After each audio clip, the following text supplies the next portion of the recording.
Okay, in this video we'll be covering question 5b. Discuss the potential causes of a worsening trade balance for different countries. Let's unpack the question first.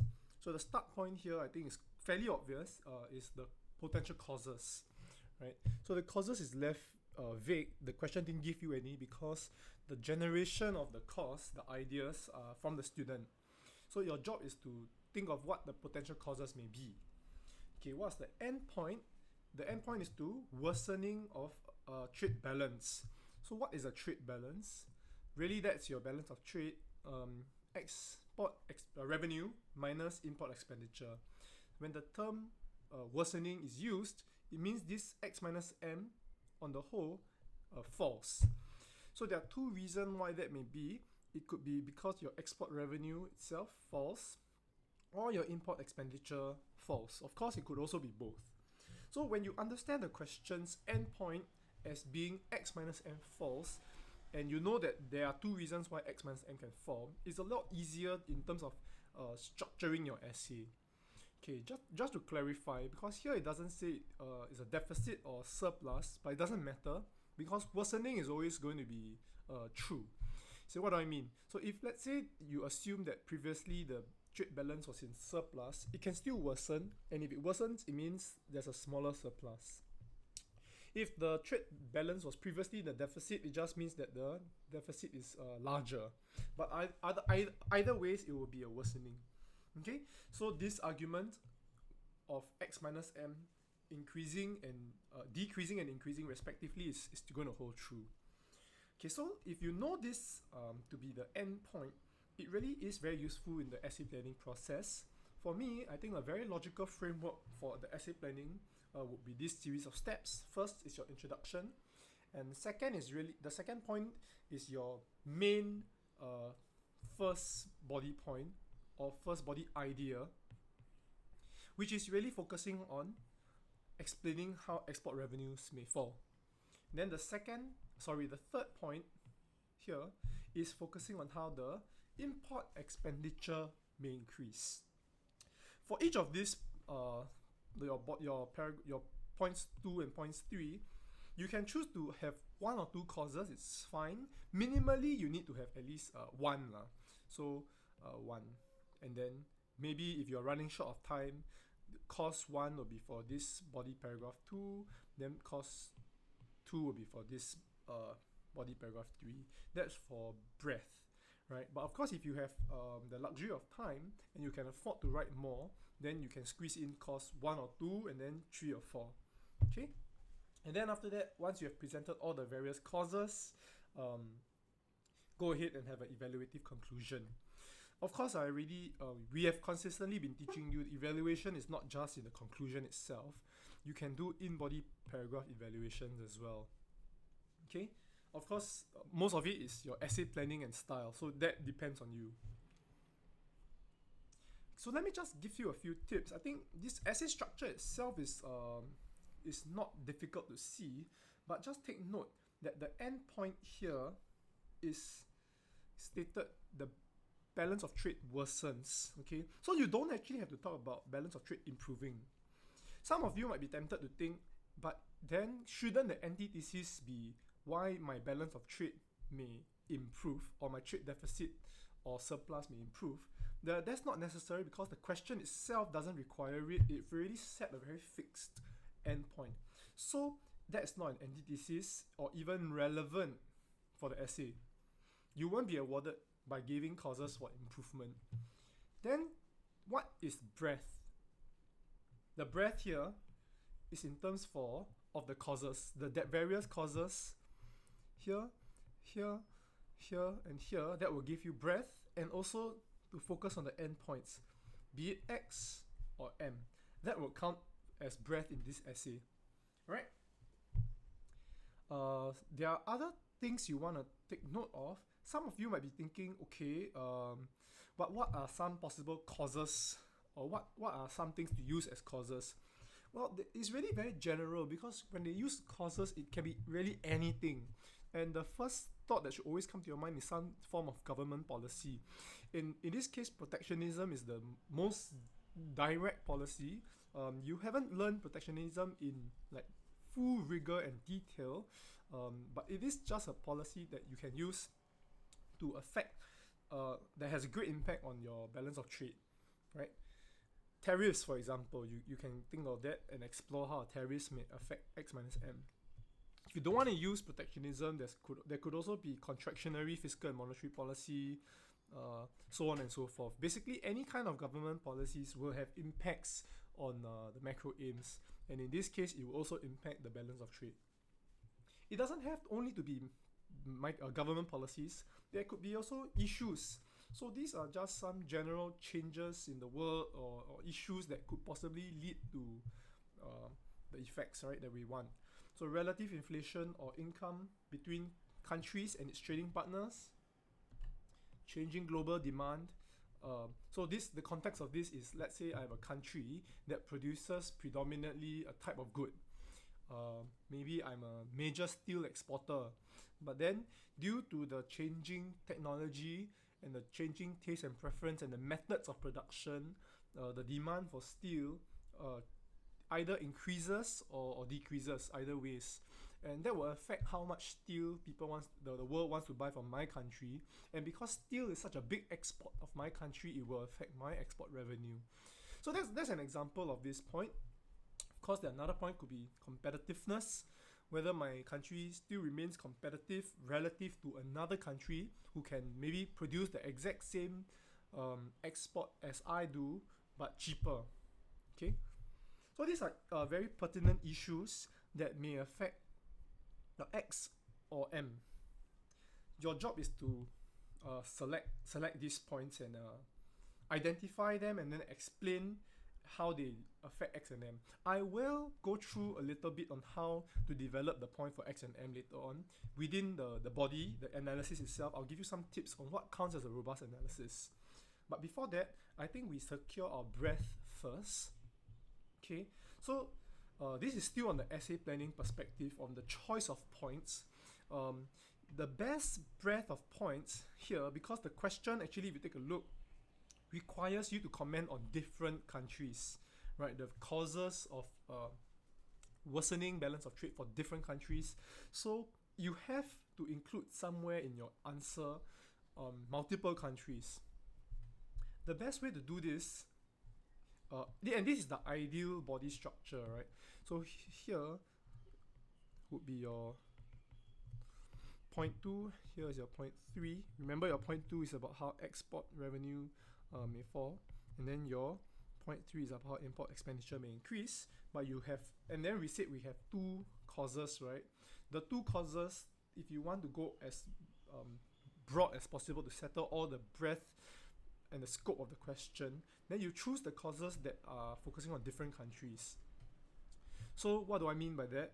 Your first cause increases or causes your X to fall, which is consistent with your general idea, right? But this is true for country A. Then the second cause is also focusing on X to fall, but maybe a cause that is more relevant for country B. The third cause focuses on M to increase, which is now the second big idea already, right? But then you focus it on country A. The next one, your M to increase, but you're focusing on country B. So essentially what you're doing with this framework is you are unpacking this here and this here. You are breaking it down and choosing, basically you're doing this twice for countries A and countries B so that you cover as much breadth as possible. There are a few tips in terms of choosing different countries, or how do you unpack different countries. So very commonly you are able to use this. You can unpack countries in terms of developing versus developed countries, and small and open countries versus large and closed countries. And of course, the small and open, the classic example for your A levels would be Singapore. Then large and open could be anything from the US, UK, maybe China as well. These are very popular ways of classifying different countries. You don't have to give many countries. You just actually need to give two different types all the way through the question, and that's enough for covering the requirement of different countries already. Okay, so I hope this gives you a good idea of what the essay plan should look like. I'm going from very broad, which is this framework you see now, and going a bit more and more specific. That's why I've gone from the points 2 and 3, break it down for you into what the possible points itself for each of the 4 paragraphs may look like here. And then now I'm going to teach you a bit on how to do a detailed analysis for within each of the points. And by the way, before I do that, just want to give a comment in terms of time management. As you know, 4 body paragraphs would be a little bit ambitious, so it really depends on the day itself or the exam, how much time you have left for this essay and how fast you write for this essay itself. So the minimal point, right, if you only have time for 2 paragraphs, and this is suboptimal, we hope that we are not going to be found in this situation, then what will the 2 paragraphs be? For the maximal breadth, it would be wise to select your paragraph 1 and paragraph 4. This will give you the maximum breadth, although it's not going to be very holistic. Why do I say maximum breadth? Because take note, you already know that you must split balance of trade into 2 kind of sub-causes, right? Either X or M. So here in paragraph 1, you are commenting that X falls, but in paragraph 4, you're commenting that M increases. So you have breadth in terms of that concept. And also, you need to explain different countries. So here you've chosen country A, and then in paragraph 4, you've chosen country B. So you also have breadth in terms of the country. So this is something you do if you have really no time, you are forced to choose 2 paragraphs, and you go ahead and do this. If you have time, then you can choose either paragraph 2 or 3 as your third body paragraph, and of course, ideally, if you really have enough time and you're good enough to write all 4 paragraphs, that would be even better. You don't necessarily have to get L3. In fact, even 3 paragraphs can bring you well into L3, or even 2 paragraphs well done might afford you an L3-8, or even at worst, if it's well written, L2-7. That's not a problem at all. So the issue is not so much on being fixated on quantity. You should focus more on the quality and the depth of each paragraph. But if you are able to, then go for more. So the purpose of this essay planning is not so much of saying you must write everything, but the choices that you make is strategic. That means to say you know in your mind that there are 4 possible content points to write. You strategically choose which to write. It's not a limitation on your content mastery or your knowledge. The limitation is time. Okay, versus a weak student who doesn't even know what to write and then just goes all over the place. So if you're a strong student, you would have a grand plan in your head. You're just not able to have everything down on paper because you don't have enough time. But the plan in your head helps because it will make the essay a lot more coherent and a lot more structured. So it's always good to have this idea first in your head. What's the ideal? And then on the actual day itself, if you can't hit the ideal, what's plan B, what's plan C, so on and so forth. Okay? So now let's spend some time going into the detail of the analysis itself. I feel that many students at this juncture are, even if you can get the breadth, lack a bit of the depth. So I give you some tips on how to develop depth in any of your essays. And this is true for all essays, right? Micro or macro, regardless of topic.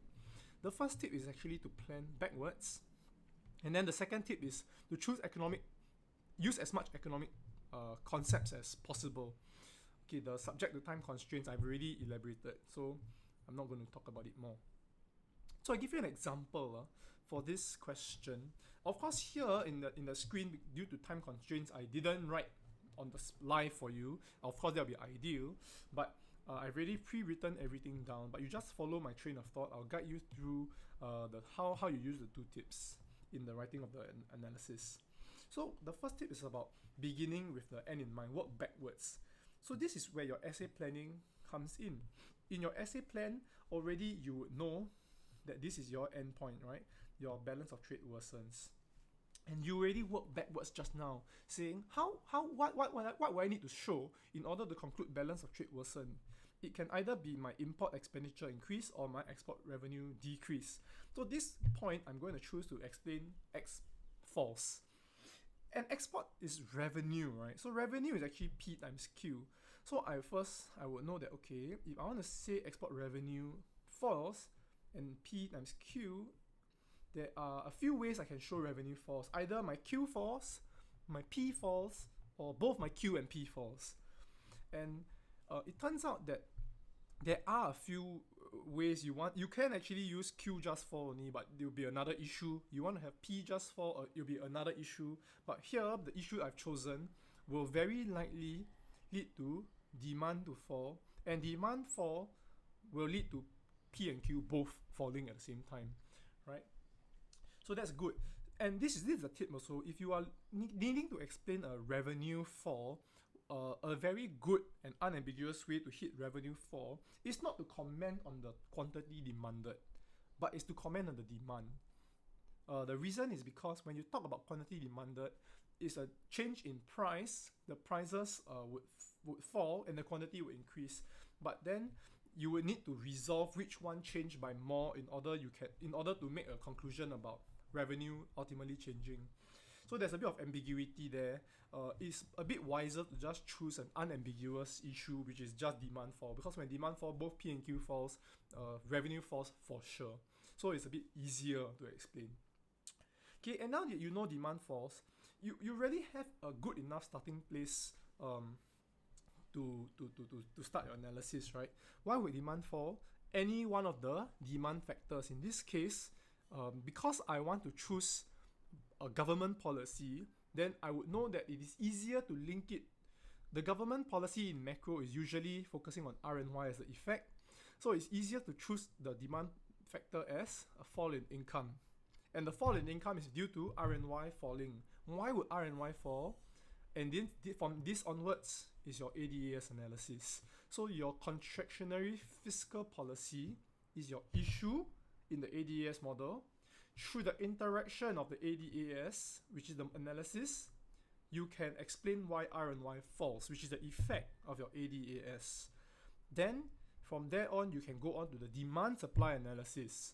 Because R and Y falls, income falls, demand falls, P and Q both fall, export revenue falls. And that's why you see balance of trade worsening. So this analysis is very rich because there is two layers, right, of a very rigorous model. First, there is your ADAS. Then there is your demand supply,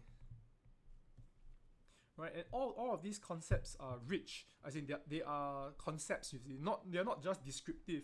So it's export revenue, right? P and Q, demand, income, which is a factor of demand, R and Y, ADS analysis itself. You can add the graph if you want to. So this really counts as a very solid, robust analysis point. Of course, there are ways to increase the rigor even more. So this is just your skeleton when you work backwards. If you wanted to, within this ADAS analysis itself, you can talk about how the multiplier, when there is a change in your G, will affect your R and Y to an even greater extent. So you can bring that in if you deem fit. If you want to say that R and Y will only fall if the AD is not along your full employment level or below the full employment level, you can bring that in. Then, of course, how AD leads to R and Y falling, the intuition. So like firms have a fall in their inventories, and that's why it signals to firms, in this case it's a surplus in their inventory, signals to firms to produce less, and that's why output falls and R and Y falls. You want to comment on the intuition, you can also go ahead. So again, this is what I mean by having it all in your brain and having it in your plan.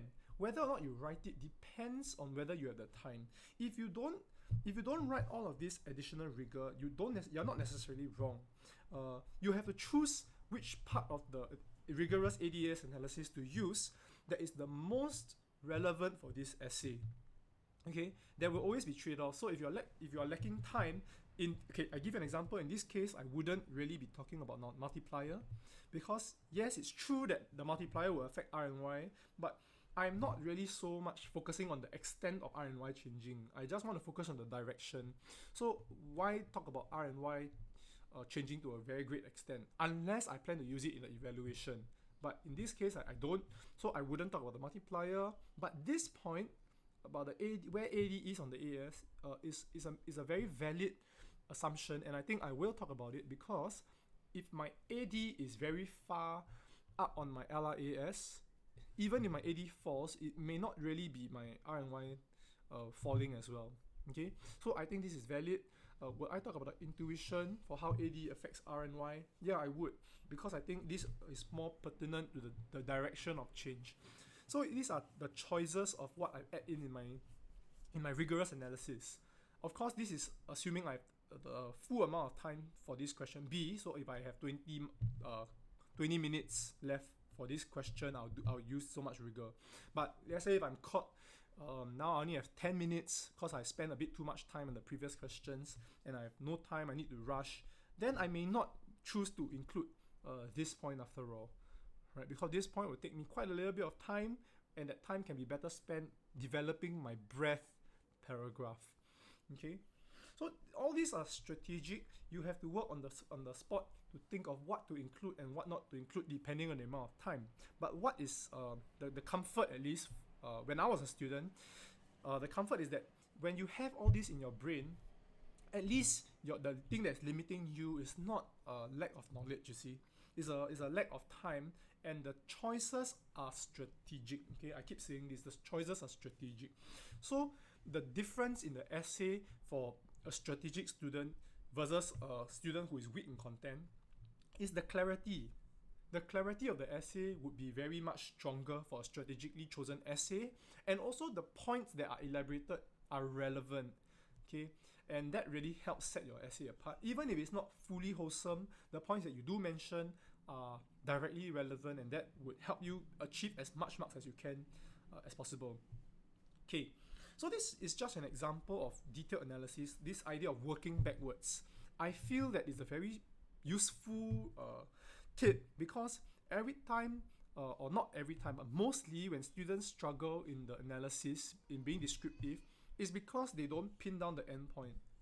The endpoint many students have in their works is descriptive. And when you have a descriptive endpoint, the analysis will for sure be descriptive. But if you have an endpoint that is so conceptually rich and you unpack the endpoints in terms of concept, you are forced to use a conceptual framework. Because how else are you going to explain demand fall? If you use the demand supply framework, that's the only way, right? And then you want to say RNY fall, how else are you going to do it unless other than using ADAS? So having a very tight conceptual endpoint really affects the way your essays unfold, right, in terms of analysis. Okay, so now we are going very quickly to a bit of evaluation. I just share with you some possible evaluation points.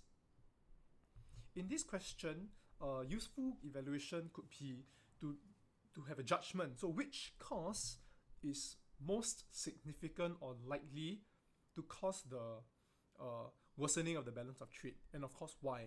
So you can give a more nuanced judgment, so which cause in the long run versus which cause in the short run is more effective. In this case, the different countries, because that's required by the question, would be the best and most relevant evaluation. That means to say, for Singapore, this cause number 1 would be the most significant cause for a balance of trade to worsen, but in the US, it could be cause number 2 instead. Okay, so that's a nuanced judgment. When you say this, you are still making a judgment, but it's nuanced. Then you explain why. So what about Singapore makes the cause number 1 so pertinent? What about cause number 2 makes it more pertinent for the US? Another method for evaluation is actually to relax either your ceteris paribus assumption or any other assumption, right? I give you an example. So the idea of this really is there are any factors that influences X and M that were not raised in the context could also change lah. And if you change those other factors that you previously thought were constant, now it will either reinforce or mitigate the analysis you made in the analysis above. What do I mean by that? Okay, so your content paragraph, I give you an example. Let's say you've chosen contractionary fiscal policy, demand, change in demand for countries' exports, and then you comment on other countries' price competitiveness, and then you say that X falls, M increases, so balance of trade worsens. That's great. So when you do your evaluation, what can you possibly say? One example here is to identify the assumption and then to challenge it. So what's the assumption here is that there is free trade or at least mobility between goods and services across countries lah, right? So all the assumption, all the points that were mentioned previously requires there to be free flow of goods and services across country, right? There to be trade in the first place. But increasingly, you do see that there are bans and sanctions which restrict the flow of goods and services across a country. So now you are challenging the assumption that you identified, and then what's the implication of having challenged the assumption? Therefore, the causes that you mentioned above, which is here, all the three causes, may not be so significant in affecting or worsening the balance of trade after all. Right? There may be some other cause that is either more important, or it could be that the current causes, in order for them to work, requires an assumption, but if the assumption is not met, then the effect of it is not going to be so great after all. So this is commenting on the extent that of your causes explaining the endpoint. Okay, but the idea, the takeaway is that is quite transferable will be these 3 points: identify assumption, challenge it, and then talk about the implication of challenging the assumption. Okay, the implication, link it back to the how the analysis changed. So link it back to the endpoint of the question. So I give you another example. Maybe it's a bit easier for you to see. In this case, maybe if I choose the same points as above. So here, let's identify another assumption. There's no change in exchange rates, but perhaps you can challenge the assumption. There's appreciation of the Singapore dollar as a policy choice, and this is really a likely thing to happen, because you realize that Singapore's exchange rate policy is that we have a slight modest appreciation over the years. Of course, recently they've changed their stance, but we are definitely not trying to depreciate our currency.